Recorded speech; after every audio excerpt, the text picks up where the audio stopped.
first time I felt like it was made by Disney. The first time a Disney movie, since they've acquired these properties, that they had a strong influence in this with some of the characters, like the Porgs.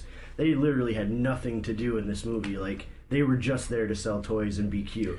Well, this is something that Gabe actually brought up to me right after we saw the movie. Mm-hmm. I really liked how the animals were used in this movie. What were they? The crystal fox? Yeah, you got the crystal foxes, and then the things in the middle. I mean, they broke up. First of all, they broke up the acts. There were clear definitions or a clear use of animals to show, like, all right, this is Act 1, this is Act 2, this is Act 3. Well, maybe not in that clean of a reference, but I mean, they were definitely there to represent those story changes. Yeah. And they were just animals being animals. They didn't have, they never had, too much of an impact on the plot, and it was all about people's and characters like Chewie or Rose's reactions to them.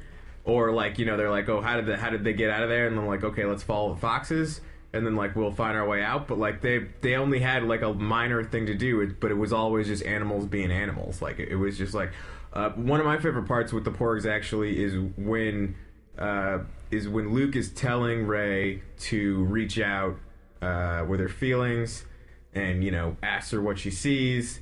And, and she sees warmth and love and caring, and then she sees the Porg mother with her babies, and then she sees but also violence, and then she sees the Porg nest that's been washed away and the cracked open eggs, that sort of thing. That's that's nature. And they were trying to tie that to the Force. I think it all worked pretty well. Yeah, I definitely wanted to see one of the Porgs get that lightsaber turned on when they were wrestling. Oh yeah. Just blast right Yeah, there. yeah, and the other one's looking right at where the blade would come out. Yeah, that would have made me like the Porgs, I think, a lot. I mean, you did get the Chewie fried two of them up. And, Porg on the Barbie. Yeah, and then there's the little sad one that clearly knew one or both of those other Porgs because he shoos the other ones away. That one stays behind. It's yeah, that was that was that touch, I think, of Disneyization, maybe that Connor's trying to bring it in. All right, they tried to give these guys emotions that they wouldn't necessarily have.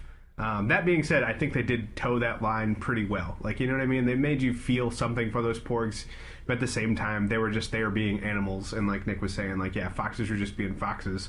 And if anything, they probably would have eaten the Porgs. Right. I mean, showing a little bit of actual nature throughout the galaxy is a refreshing turn than just droids and sand. Well, we know Disney can do the circle of life, with Lion King. So just maybe they need to add some of that into this Star Wars universe. Yeah, man.